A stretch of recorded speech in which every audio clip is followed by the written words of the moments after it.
ಈ ಕಾರ್ಯಕ್ರಮ ಕೇವಲ ಎಜುಕೇಷನಲ್ ಉದ್ದೇಶಗಳಿಗಾಗಿ. ಇಲ್ಲಿ ಬರುವ ಯಾವುದೇ ಮಾಹಿತಿ ಹೂಡಿಕೆ ಸಲಹೆ ಆಗಿರುವುದಿಲ್ಲ. ಷೇರು ಮಾರುಕಟ್ಟೆ ಮತ್ತು ಇಕ್ವಿಟಿ ಸಂಬಂಧಿತ ಹೂಡಿಕೆಗಳು ಮಾರ್ಕೆಟ್ ರಿಸ್ಕ್ ಒಳಗೊಂಡಿರುತ್ತವೆ. ಹೂಡಿಕೆ ಮಾಡುವ ಮುನ್ನ ಸಂಪೂರ್ಣ ಅಧ್ಯಯನ ಮಾಡಿ ವಿವೇಚನೆ ಬಳಸಿ ಹೂಡಿಕೆ ಮಾಡಿ. ಎಸ್ಐಪಿ ಹೂಡಿಕೆದಾರರಿಗೆ ಡೇಂಜರ್. ಶಾರ್ಟ್ ಟೈಮ್ನಲ್ಲಿ ಕಾದಿದೆ ಶಾಕ್. ಮಾರ್ಕೆಟ್ ತಜ್ಞರಿಂದ ಅಲರ್ಟ್. ನಮಸ್ಕಾರ ಸ್ನೇಹಿತರೆ, ಮೊದಲೇ ನಿರಂತರ ಡೌನ್ ಟ್ರೆಂಡ್ನಲ್ಲಿರೋ ಭಾರತದ ಸ್ಟಾಕ್ ಮಾರ್ಕೆಟ್ ಎಸ್ಐಪಿ ಹೂಡಿಕೆದಾರರಿಗೆ ಮತ್ತೊಂದು ಶಾಕ್ ಕೊಟ್ಟಿದೆ. ಭಾರತದಲ್ಲಿ ಎಸ್ಐಪಿ ಸ್ಟಾಪೇಜ್ ರೇಷಿಯೋ 100% ದಾಟಿದೆ. ಅಂದರೆ ಎಸ್ಐಪಿಗಳಲ್ಲಿ ಹೂಡಿಕೆ ಮಾಡೋದು ನಿಲ್ಲಿಸಿರೋರ ಸಂಖ್ಯೆ ದೊಡ್ಡ ಪ್ರಮಾಣದಲ್ಲಿ ಜಾಸ್ತಿಯಾಗಿದೆ. ಈಗ ಆಲ್ರೆಡಿ ಇದರ ಪರಿಣಾಮ ಮಾರ್ಕೆಟ್ ಮೇಲೆ ಬೀಳೋಕೆ ಶುರುವಾಗಿದೆ. ಮಾರ್ಕೆಟ್ ತಜ್ಞರು 2025ರ ಮಾರ್ಕೆಟ್ ಪರಿಸ್ಥಿತಿಯನ್ನು ಈಗ ಆಲ್ರೆಡಿ 2008-10ರ ಮಾರ್ಕೆಟ್ ಕ್ರ್ಯಾಶ್ಗೆ ಕಂಪೇರ್ ಮಾಡ್ತಿದ್ದಾರೆ. ಹಾಗಿದ್ರೆ ಏನಿದು ಎಸ್ಐಪಿ ಸ್ಟಾಪೇಜ್ ರೇಷಿಯೋ? ಇದಕ್ಕೂ ಮಾರ್ಕೆಟ್ ಕ್ರ್ಯಾಶ್ ಆಗೋದಕ್ಕೂ ಏನು ಸಂಬಂಧ? ಎಸ್ಐಪಿ ಹೂಡಿಕೆದಾರರ ಮುಂದಿನ ಭವಿಷ್ಯ ಏನು? ಮುಂದೆ ಇನ್ನೂ ದೊಡ್ಡ ಅಪಾಯ ಬರೋ ಚಾನ್ಸಸ್ ಇದೆ ಅಂತ ಮಾರ್ಕೆಟ್ ತಜ್ಞರು ಹೇಳ್ತಿರೋದು ಯಾಕೆ? ಎಲ್ಲವನ್ನ ನೋಡ್ತಾ ಹೋಗೋಣ. ಇಲ್ಲಿರೋದು ಯಾವುದೂ ಕೂಡ ಹೂಡಿಕೆ ಸಲಹೆ ಅಲ್ಲ, ಇದೆಲ್ಲವೂ ಕೂಡ ನಾಲೆಜ್, ಮಾಹಿತಿ. ಹಾಗಾಗಿ ಈ ವಿಚಾರವನ್ನು ಮೈಂಡಲ್ಲಿ ಇಟ್ಕೊಂಡೆ ಮುಂದುವರಿಯೋಣ. ನೀವು ನೋಡ್ತಾ ಇದ್ದೀರಾ ಮಸ್ಮಗ.com. ನಾನು ಅಮರ್ ಪ್ರಸಾದ್. 100% ದಾಟಿದ ಎಸ್ಐಪಿ ಸ್ಟಾಪೇಜ್ ರೇಷಿಯೋ. ಸ್ನೇಹಿತರೆ, ಕಳೆದ ಜನವರಿಯಲ್ಲಿ ಎಸ್ಐಪಿ ಸ್ಟಾಪೇಜ್ ರೇಷಿಯೋ 109% ರೀಚ್ ಆಗಿದೆ. ಒಂದೇ ತಿಂಗಳಲ್ಲಿ ಬರೋಬ್ಬರಿ 61.3 ಲಕ್ಷ ಎಸ್ಐಪಿ ಡಿಸ್ಕಂಟಿನ್ಯೂ ಆಗಿವೆ. ಎಸ್ಐಪಿ ಅಂದರೆ ಸಿಸ್ಟಮ್ಯಾಟಿಕ್ ಇನ್ವೆಸ್ಟ್ಮೆಂಟ್ ಪ್ಲಾನ್. ಪ್ರತಿ ತಿಂಗಳು ಅಥವಾ ನಿರ್ದಿಷ್ಟ ಟರ್ಮ್ಗಳಲ್ಲಿ ಸಣ್ಣ ಸಣ್ಣ ಅಮೌಂಟನ್ನು ಮ್ಯೂಚುವಲ್ ಫಂಡ್ಗಳಲ್ಲಿ ಹಾಕ್ತಾ ಹೋಗೋದು. ಈ ರೀತಿ ಹೂಡಿಕೆ ಮಾಡೋದನ್ನು ನಿಲ್ಲಿಸೋದನ್ನೇ ಎಸ್ಐಪಿ ಸ್ಟಾಪೇಜ್ ಅಂತ ಹೇಳಲಾಗುತ್ತೆ.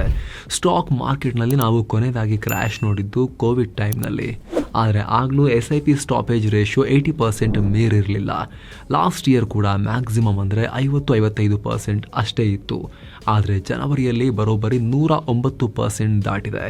ಇದರ ಅಂಕಿ ಸಂಖ್ಯೆಗಳನ್ನು ಡೀಟೇಲ್ ಆಗಿ ನೋಡ್ತಾ ಹೋಗೋಣ. ಆದರೆ ಸದ್ಯಕ್ಕೆ ಎಸ್ಐಪಿ ಸ್ಟಾಪೇಜ್ ರೇಷಿಯೋ ಜಾಸ್ತಿ ಆಗ್ತಿರೋದು ಮಾರ್ಕೆಟ್ ಎಕ್ಸ್ಪರ್ಟ್ಗಳು ಅಲರ್ಟ್ ಆಗುವಂತೆ ಮಾಡಿದೆ. ಅದರಲ್ಲೂ ಸ್ಮಾಲ್ ಮತ್ತು ಮಿಡ್ ಕ್ಯಾಪ್ ಫಂಡ್ಗಳಲ್ಲಿ ಹೂಡಿಕೆ ಮಾಡಿರೋ ಶಾರ್ಟ್ ಟೈಮ್ ಇನ್ವೆಸ್ಟರ್ಗಳು ನೆಗೆಟಿವ್ ರಿಟರ್ನ್ಸ್ ನೋಡಬೇಕಾಗಿ ಬರ್ತಾ ಇದೆ.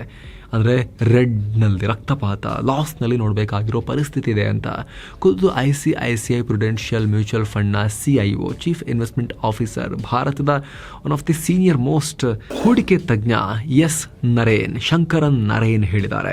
ಇವರು ದೇಶದ ಟಾಪ್ ಮ್ಯೂಚುವಲ್ ಫಂಡ್ ಎಕ್ಸ್ಪರ್ಟ್. ಇವರು ಹಿಂದೆ ಅಸೆಟ್ ಮ್ಯಾನೇಜರ್ ಆಗಿದ್ದವರು. ಈಗ ಇಡೀ ಟೀಮ್ನ ಒಂಥರ ಗುರು ಥರ ಲೀಡ್ ಮಾಡ್ತಿರೋರು.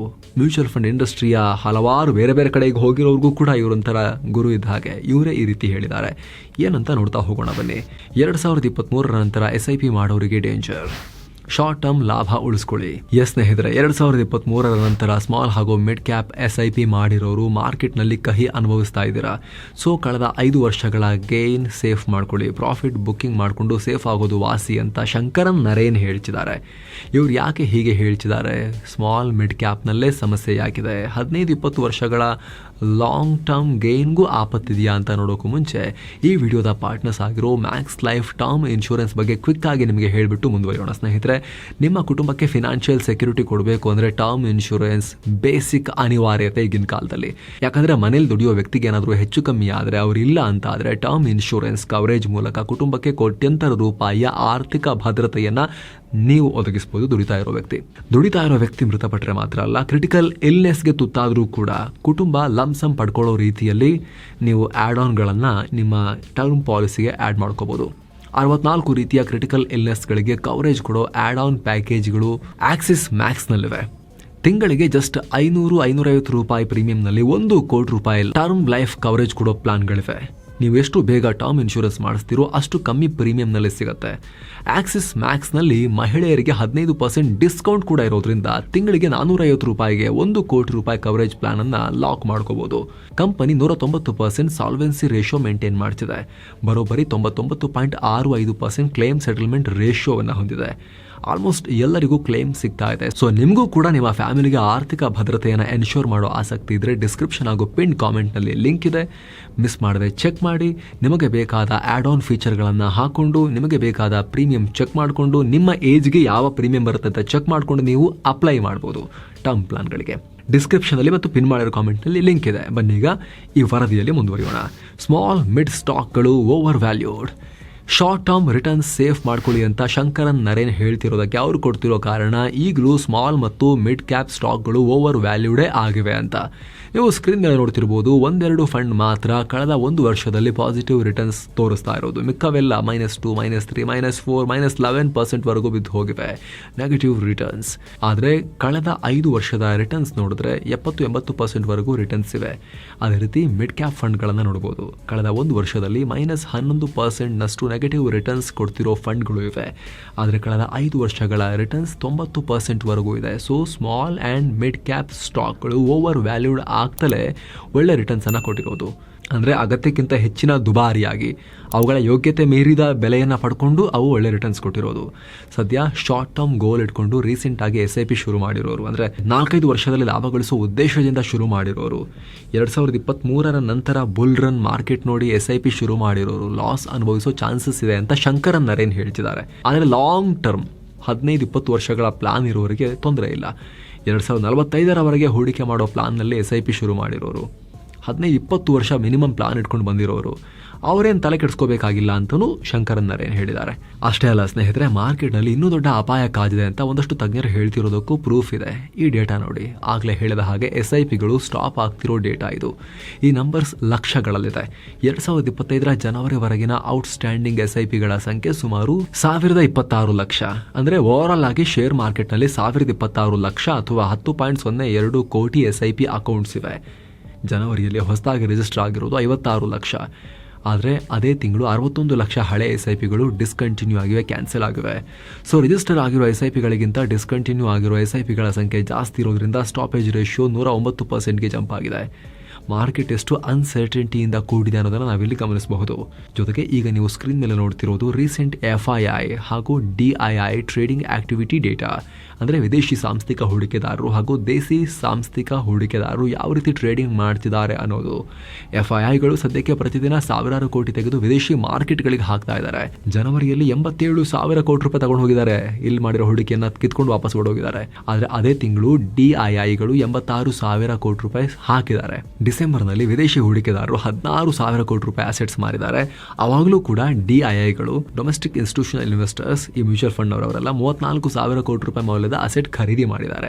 ಕಳೆದ ಅಕ್ಟೋಬರ್ನಲ್ಲಿ ಅತಿ ಹೆಚ್ಚು 1.1 ಲಕ್ಷ ಕೋಟಿ ಅಸೆಟ್ಸ್ ಅನ್ನ foreign institutional investors FIIs ಮಾರಿದ್ರೆ, DIIs domestic ಅಂದರೆ ನಮ್ಮ ದೇಸಿ ಇನ್ಸ್ಟಿಟ್ಯೂಷನಲ್ ಇನ್ವೆಸ್ಟರ್ಸ್ ಹೆಚ್ಚು ಕಮ್ಮಿ ಅದೇ ಮೌಲ್ಯದ ಅಸೆಟ್ಸ್ ಖರೀದಿ ಮಾಡಿದ್ದಾರೆ. ಹೀಗಾಗಿ ಸದ್ಯಕ್ಕೆ ಮಾರ್ಕೆಟ್ ಬ್ಯಾಲೆನ್ಸ್ ಆಗ್ತಿದೆ. ಅದರಲ್ಲಿ DIIs ಅಂದರೆ ಯಾರು ಸ್ನೇಹಿತರೆ? ಆಲ್ರೆಡಿ ಹೇಳಿದ ಹಾಗೆ ಭಾರತದ ಅಸೆಟ್ ಮ್ಯಾನೇಜ್ಮೆಂಟ್ ಕಂಪನಿಗಳು, ಮ್ಯೂಚುವಲ್ ಫಂಡ್ ಕಂಪನಿಗಳೆಲ್ಲ. ಇವರಿಗೆ ಮಾರ್ಕೆಟಲ್ಲಿ ಹಣ ಹಾಕೋಕೆ ಎಲ್ಲಿಂದ ದುಡ್ಡು ಸಿಗ್ತಾ ಇದೆ? ನಿಮ್ಮ ದುಡ್ಡು, ನಮ್ಮ ದುಡ್ಡು. ನೀವು SIP ಮಾಡಿ ದುಡ್ಡು ಹಾಕ್ತಾ ಇದ್ರೆ ಆ ದುಡ್ಡನ್ನು ಅವರು ಅಲ್ಲಿ ಹೂಡಿಕೆ ಮಾಡ್ತಾರೆ. ಅದೇ ಹಣ ಮಾರ್ಕೆಟ್ಗೆ ಹೋಗೋದು. ಆದರೆ ಇವಾಗ ಏನಾಗ್ತಾ ಇದೆ ಟ್ರೆಂಡು? ಜನ SIPಗೆ ಹಣ ಹಾಕೋದನ್ನು ಕಮ್ಮಿ ಮಾಡ್ತಾ ಬರ್ತಾ ಇದ್ದಾರೆ. ಡೇಟಾ ಹೇಳ್ತಾ ಇದೆ SIP ಸ್ಟಾಪೇಜ್ ರೇಷಿಯೋ ಜಾಸ್ತಿ ಆಗ್ತಾ ಇದೆ. ಜನ SIP ಮಾಡಲಿಲ್ಲ ಅಂದರೆ ಈ ನಂಬರ್ಸ್ ಏನಾಗುತ್ತೆ? FIIಗಳು ಒಂದು ಕಡೆ ಅಸೆಟ್ಸ್ ಮಾರ್ತಾನೆ ಇದ್ದು ಎಲ್ಲಿವರೆಗೆ ಮಾರ್ತಾ ಇರ್ತಾರೋ ಗೊತ್ತಿಲ್ಲ, ಬಟ್ ಮಾರ್ತಾ ಇದ್ದಾರೆ. ಅವ್ರು ಹಾಗೆ ಕಂಟಿನ್ಯೂ ಮಾಡಿ SIP ಫ್ಲೋ ಕೂಡ ಕಮ್ಮಿ ಆದರೆ DIIಗಳು, ದೇಸಿ ಇನ್ಸ್ಟಿಟ್ಯೂಷನಲ್ ಇನ್ವೆಸ್ಟರ್ಸ್, ಅವರ ಹೂಡಿಕೆ ಸಾಮರ್ಥ್ಯನೇ ಕಮ್ಮಿ ಆಗುತ್ತೆ. SIPನೂ ಬಂದಿಲ್ಲ ಅಂದರೆ. ಜನವರಿಯಲ್ಲಿ 86,000 ಕೋಟಿ ಹಾಕಿದ್ದಾರೆ. ಆದರೆ ಮುಂದೆ 70,000 ಕೋಟಿ ಹಾಕೋಕ್ಕೂ ಹಣ ಇಲ್ಲದೆ ಇರ್ಬೋದು. 50-40 ಹೀಗೆ ಡೌನ್ ಆಗ್ತಾ ಬರ್ಬೋದು. ಆಗ FIIಗಳು ತೆಗೆದಾಗ ದೇಸಿ ಹೂಡಿಕೆದಾರರು ಹಾಕಿ ಮಾರ್ಕೆಟ್ ನಿಲ್ಲಿಸ್ತಾ ಇದ್ರಲ್ಲ, ಹಂಗೆ ಮಾಡೋಕ್ಕೆ ಆಗದೇ ಇರ್ಬೋದು ಬ್ಯಾಲೆನ್ಸ್ ಮಾಡೋಕ್ಕೆ.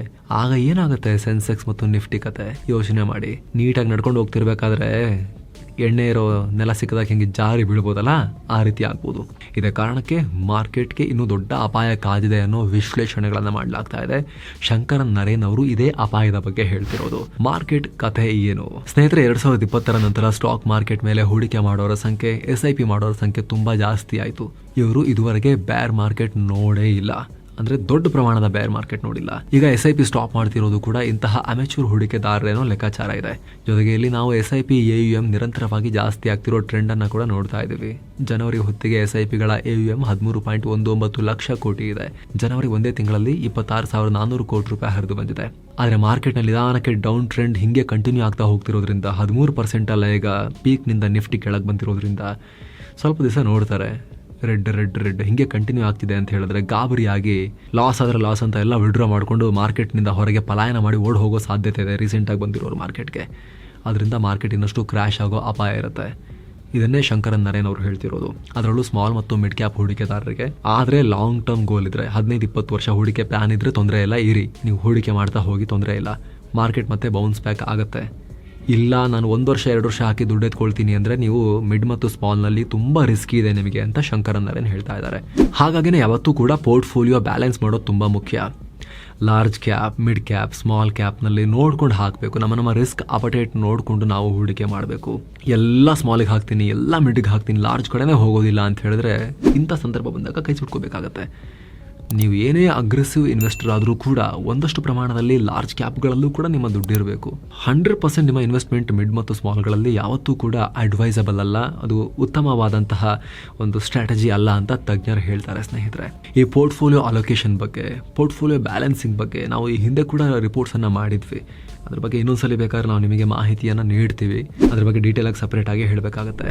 ಸೊ ನಿಮ್ಮ ಒಪಿನಿಯನ್ ಏನು ಈ ಇಡೀ SIP ಸ್ಟಾಪೇಜ್ ವಿಚಾರಕ್ಕೆ ಸಂಬಂಧಪಟ್ಟಂತೆ ಕಾಮೆಂಟ್ ಮಾಡಿ ತಿಳಿಸಿ ಸ್ನೇಹಿತರೆ. ಹಾಗೆ ಕಡೆದಾಗಿ ಕ್ವಿಕ್ ರಿಮೈಂಡರ್, ಆಗಲೇ ಹೇಳಿದ ಆಕ್ಸಿಸ್ ಮ್ಯಾಕ್ಸ್ ಲೈಫ್ ಟರ್ಮ್ ಇನ್ಶೂರೆನ್ಸ್ನಲ್ಲಿ ನೀವು ಅಪ್ಲೈ ಮಾಡಿ ನಿಮ್ಮ ಫ್ಯಾಮಿಲಿಗೂ ಟರ್ಮ್ ಇನ್ಶೂರೆನ್ಸ್ ಮಾಡಿಸೋ ಆಸಕ್ತಿ ಇದ್ದರೆ ನೀವು ಡಿಸ್ಕ್ರಿಪ್ಷನ್ ಮತ್ತು ಪಿನ್ ಕಾಮೆಂಟಲ್ಲಿರೋ ಲಿಂಕನ್ನು ಚೆಕ್ ಮಾಡಿ. ಅಲ್ಲಿ ನಿಮ್ಮ ಏಜ್ಗೆ ಎಷ್ಟು ಪ್ರೀಮಿಯಂ ಬರುತ್ತೆ, ಎಷ್ಟು ಕವರೇಜ್ ಸಿಗುತ್ತೆ, ಅದೆಲ್ಲ ನೀವು ಚೆಕ್ ಮಾಡ್ಬೋದು. ಅಪ್ಲೈ ಕೂಡ ಮಾಡ್ಬೋದು. ಡಿಸ್ಕ್ರಿಪ್ಷನಲ್ಲಿ ಪಿನ್ ಕಾಮೆಂಟ್ನಲ್ಲಿ ಲಿಂಕ್ ಇದೆ. Thank you so much. ಮತ್ತೆ ಭೇಟಿ ಆಗ್ತಿರೋಣ. ನಮಸ್ತೆ.